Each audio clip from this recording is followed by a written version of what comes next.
Now I want to introduce Marianne Davis. She's going to come up and talk to us a little bit about what brought her and her family up here in Moscow from their journey from down the treasure valley. So let's give Marianne a warm welcome. Yes.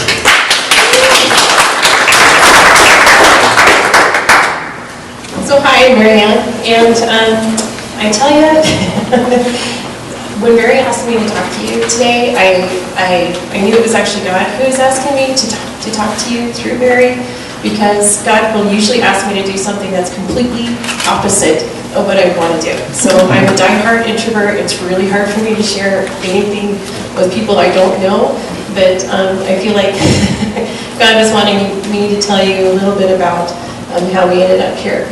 So Barry asked me to tell you about something that happened in October.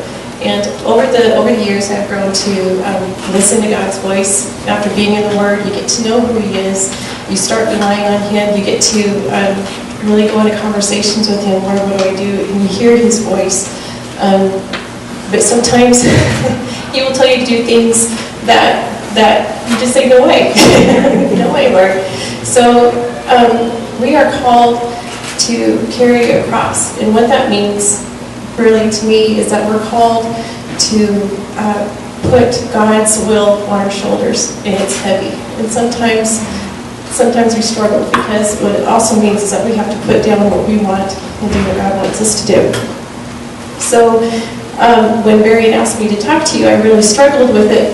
I said, sure, no problem. And then I realized it is a problem because every day since that morning in October, I have been thinking, what? Lord, really? Is this really where you wanted me to go? Because I have this is not what I wanted. This is the life I had is gone, and we're starting all over here. So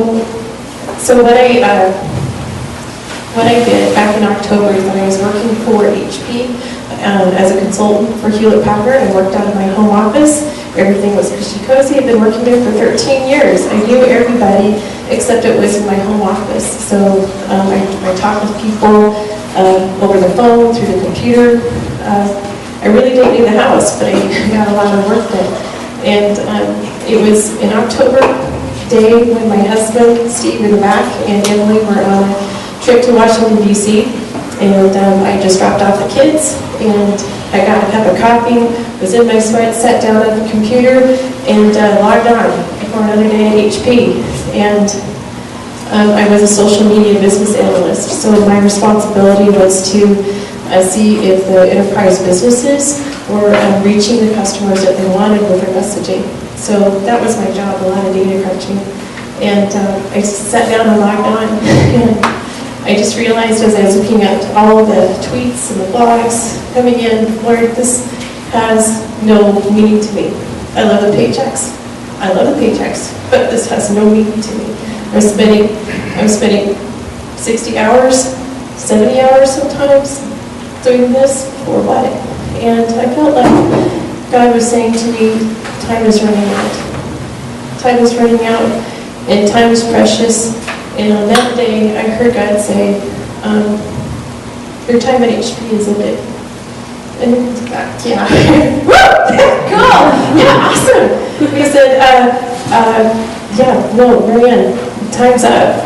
Your time at HP is ended.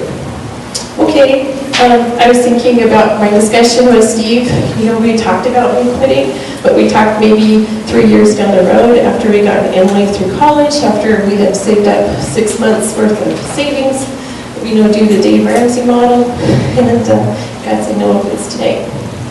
And I thought about it, and I prayed about it, and I thought, well, you know what? I don't know if this is you, God, because I think this is what I want. And that's not you. You usually tell me things I don't want to do. And I prayed about it all day, and actually around noon I decided, okay, I heard it over and over again, time is precious, time is running out, it's time, your work at HP is ended, and I'm moving you into new work. And so I sat down and wrote out an email to my manager. My manager was very driven, she was very ambitious, she was from India. It was all business, all day long, all night long, and into the morning sometimes. And I had written out the email saying I was going to resign, and I remember just hovering my mouse over the send button and saying, Lord, is this really what you want me to do? Because if this isn't what you want me to do, don't let me do it, because Steve is going to be so mad. I'm really going to be in trouble. And I felt like God said, Marianne, when you send an email, Mia is going to call you. Mia, my manager, is going to call you. And when she calls you, tell her what I've been telling you. Time is precious. Time is running out. And tell her that I love her. I thought, now I know it's you, because I don't want to tell her anything. Are you kidding me? No. I'll resign, sure, but tell her that you, okay. First of all, it's against HP policy to talk about religion. It's against HP policy, and you can really be, you can offend somebody, and you can be fired. And I tried to run that by God, and he said, Marianne, you're quitting. Okay. So, oh man. So I pushed the send button, and thought, well, she's not going to call. And she called 5 minutes later, and she said, wow, Marianne, this is really unexpected. I did not expect this from you. I said, wow, you know, Mia, just off the record, just want you to know that I'm a Christian, and I've been praying a lot to God, and I just wanted to let you know that I just feel like time is precious and time is running out, and I'm spending a lot of time away from my family. My daughter's leaving for college, my other 2 are almost on their way. I feel like I really need to, well, honestly, I feel like God is leading me to other work. And she got really quiet. She said, wow, I envy your inspiration. And I said, well, Mia, to be honest, I feel like God is telling me to tell you that he loves you. And I thought, I'm done. I did my part, God, that's it. And she got really quiet. It was like 20 minutes past, it felt like 20 minutes, but about 20 seconds passed. And then she responded, and when she responded, she was crying. And she said, Marianne, that is honestly the nicest thing anyone has ever said to me. And she said, I'm going to miss you. And we're going to fight to keep you, but I'm going to miss you, because I know you won't go.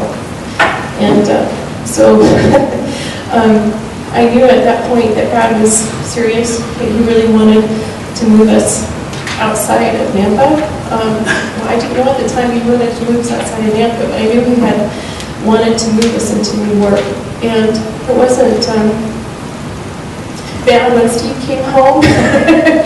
He was really sweet. He was mad, but he was sweet and controlled. And he said, how could you possibly have made this decision without me? And I said, because I answered to a higher authority than you. And you wouldn't let me go. And he said, I believe you. I don't believe that God was talking to you. I think you wanted this yourself. Yeah, I thought that too.